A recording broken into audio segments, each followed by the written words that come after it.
नमस्कार दोस्तों, आपने ये तो देखा होगा कि जब भी कोई पेड़ काटने जाता है तो सबसे पहले सीधे पेड़ों को ही काटता है और टेढ़े पेड़ सालों तक वैसे ही खड़े रहते हैं। जिंदगी में क्यों ज़्यादा अच्छे बने रहना हमारे जीवन को बर्बाद कर सकता है।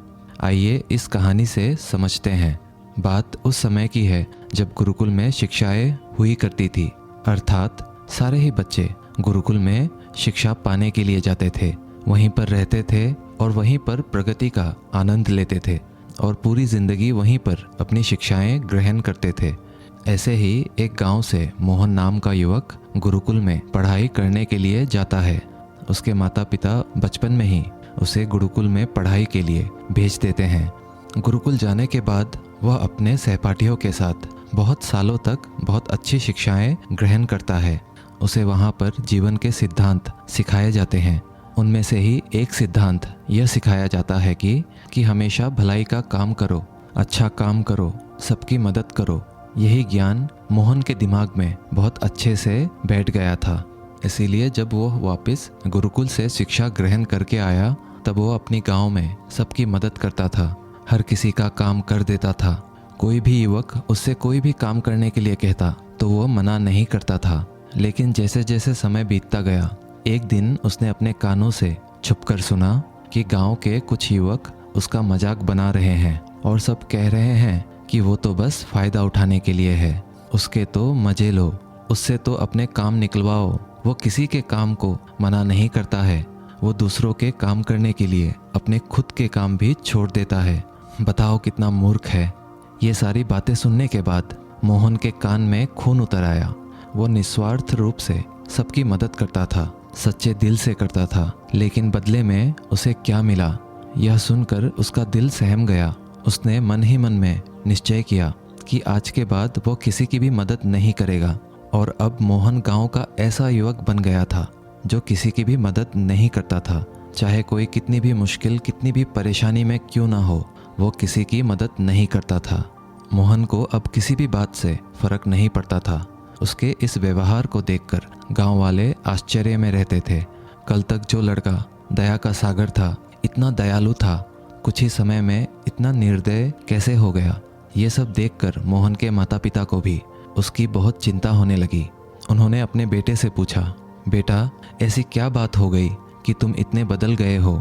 फिर मोहन ने कहा, हाँ, इस ज़माने में किसी की भी भलाई करके कुछ हासिल नहीं होता है। यह बात मैं महसूस कर चुका हूँ। मैंने जीवन में जितनी भी शिक्षाएं गुरुकुल से ग्रहण की थी वो सारी शिक्षाएं बेकार चली गई, वो व्यर्थ हो गई, क्योंकि ये संसार किसी का भी नहीं है। यहाँ सच्चे दिल से कोई भी किसी की भी मदद कर दे उसको बेवकूफ़ समझा जाता है। ये सारी बातें कहते कहते मोहन वहीं पर रोने लगा और इसके बाद मोहन बहुत परेशान रहने लगा। उसके माता पिता पहले वाला मोहन लौट कर आ जाए, बस यही चाहते थे। वह वही मोहन चाहते थे जो सब लोगों की मदद करता था। लेकिन उनका बेटा कहीं दूर निकल चुका था, कहीं खो गया था। दिन ब दिन मोहन के साथ हालात और भी गंभीर होते चले गए। एक दिन उनके माता पिता को पता चला कि पड़ोस के गांव में एक बौद्ध भिक्षु आए हुए हैं और वह मानव स्वभाव के बारे में बहुत कुछ बता सकते हैं। इसीलिए मोहन के माता पिता मोहन को लेकर उस बौद्ध भिक्षु के पास पहुँचे। जब वे उस गाँव में घुस रहे होते हैं तब एक औरत एक बौद्ध भिक्षु को बहुत जला कटा सुना रही थी। वो औरत कह रही थी कि तुम्हें शर्म नहीं आती, भीख मांगने के लिए आ जाते हो, सुबह सुबह अपना काम तो करते नहीं हैं और दरवाजे के पास आकर खड़े हो जाते हैं। और पता नहीं ऐसी क्या क्या बातें कर रही थी। बौद्ध भिक्षु तो भिक्षा मांग कर ही खाते हैं, उन्हें तो सब कुछ ही सहना पड़ता है। इसीलिए वो बौद्ध भिक्षु एकदम शांत खड़ा हुआ था, उसमें क्रोध का भाव तिनका मात्र भी नहीं था। और जब उस भिक्षु को उस घर से भिक्षा नहीं मिली तब वो दूसरे घरों की तरफ निकल गया। ये सारा दृश्य मोहन भी देख रहा था। इसके बाद उसके माता पिता गांव वालों से पूछकर उस बौद्ध भिक्षु के ठिकाने पर पहुंचते हैं। वहां पर पहुंचकर वे देखते हैं कि ये वही बौद्ध भिक्षु था जो गांव में भिक्षा मांगकर वापस आ गया था, जिसे वो औरत जली कटी सुना रही थी। उनके पास जाने के बाद मोहन और उसके माता पिता ने उन्हें प्रणाम किया और वो वहीं पर बैठ गए। इसके बाद मोहन के माता पिता ने सारी परिस्थितियाँ उस बौद्ध भिक्षु के सामने बयां कर दी। उन्होंने अपने बेटे का जिक्र करते हुए बताया कि ये हमारा बेटा पहले बहुत दयालु हुआ करता था, सबकी मदद करता था, लेकिन अचानक पता नहीं इसके जीवन में क्या हो गया है कि अब ये किसी की भी मदद नहीं करता है। इसके सामने अगर कोई व्यक्ति मर भी क्यों ना रहा हो, उसे ये पानी तक ना पिलाए, ऐसा स्वभाव हो गया है इसका। हम ये समझ नहीं पा रहे हैं यह बदलाव अचानक से हुआ कैसे। इससे पहले कि वो बौद्ध भिक्षु कोई जवाब देते, वो औरत जो उस गांव में भिक्षु को जलीकट्टी सुना रही थी, वो अपने बेटे को लेकर वहीं पर पहुंच गई और हाथ जोड़कर उस भिक्षु से प्रार्थना करने लगी कि मेरा बेटा बहुत बीमार है, अचानक इसे बुखार आया और गांव के लोगों ने बताया कि आप ही इसकी मदद कर सकते हैं, कृपा करके मेरे बेटे को बचा लीजिए। यह सुनकर तुरंत वो बौद्ध भिक्षु उसके उपचार में लग गया और कुछ ही देर बाद औषधि देने के बाद वो बच्चा एकदम स्वस्थ हो जाता है। यह सब देखकर वो औरत उस भिक्षु को कुछ भिक्षा देकर प्रणाम करके वापस चली जाती है। ये सारा दृश्य मोहन भी देख रहा था। मोहन के मन में एक प्रश्न उठ रहा था और जब वो अपने सवाल का कोई जवाब नहीं ढूंढ पाया तो उसने उस बौद्ध भिक्षु से पूछा, शायद आपने पहचाना नहीं, ये वही औरत थी जो आपको जलीकट्टी सुना रही थी, जो गांव में आपको भिक्षा देने से मना कर रही थी। शायद आपने उसे पहचाना नहीं तो आप उसकी मदद करते ही नहीं।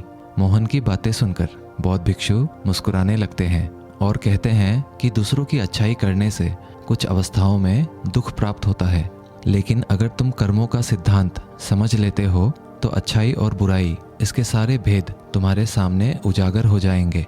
मैं भली भांति जानता था कि ये वही औरत है। मैं बिना किसी ईर्ष्या का भाव रखते हुए वही किया जो मेरा कर्तव्य था। जीवन में जब आप किसी की भलाई, किसी की अच्छाई बिना किसी लालच के करते हो, बिना किसी बदले के करते हो, वही अच्छाई होती है। लेकिन अक्सर हम लोग जब किसी की मदद करते हैं तो हमारे मन में यही भावना बन जाती है कि बदले में कभी वो इंसान भी मेरी मदद करे, लेकिन ज़रूरत पड़ने पर जब वो व्यक्ति हमारी सहायता नहीं करता है तो हमें दुख पहुंचता है। इसीलिए किसी भी इंसान के साथ बिना कुछ पाने के भाव से उसकी मदद करो और उतना ही भला करो जितना कि तुम्हारा सामर्थ्य हो, यानी आपके आर्थिक और शारीरिक क्षमता के हिसाब से किसी की मदद करो, ताकि कल को अगर वो इंसान आपके साथ बुरा व्यवहार भी करे तो तुम्हें कोई भी उसका खेद ना हो, उसका पश्चाताप ना हो कि मैंने तो इसके लिए इतना कुछ किया था और ये अब मेरे साथ ऐसा व्यवहार कर रहा है। इसीलिए किसी का इतना ही भला करो जिससे तुम आहत ना हो। दूसरी बात, किसी दूसरे परिवार के झगड़े के बीच कभी मत पड़ना।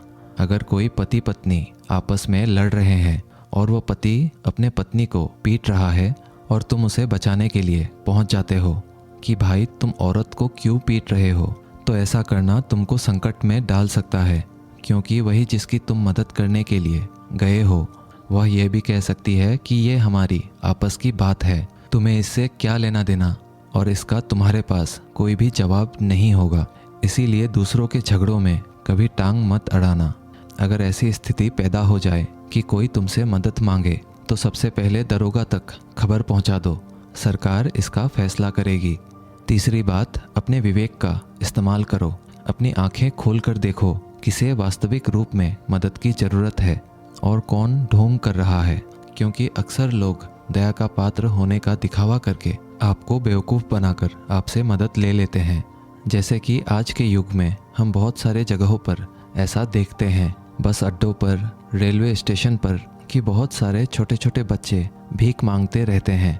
अब उसमें दो स्थितियां पैदा हो जाती हैं। अगर आप उन्हें भीख देते हो तो आप भीख मांगने को बढ़ावा देते हो, और अगर आप भीख नहीं देते हो तो बच्चा आज शायद खाना भी ना खा पाए। इसीलिए आपको ऐसी स्थितियों में अपने विवेक का इस्तेमाल करना चाहिए। आप उन्हें पैसे देने के बजाय उन्हें खाना खिला सकते हो या कुछ किताबें दिला सकते हो। इसीलिए सही तरीके से मदद करने के लिए विवेक का होना भी बहुत ज़रूरी है, वरना आपके धन का दुरुपयोग भी हो सकता है।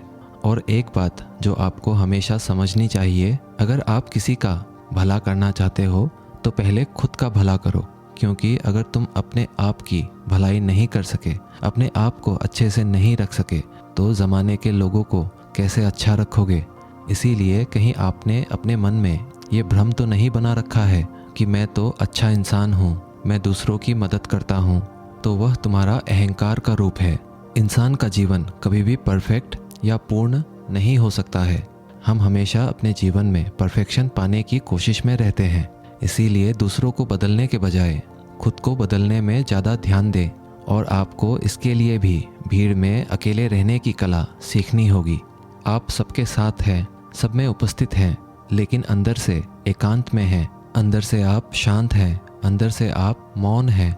जब आप अपने एकांत को देख लेते हैं तो आपकी अंतर यात्रा शुरू हो जाती है।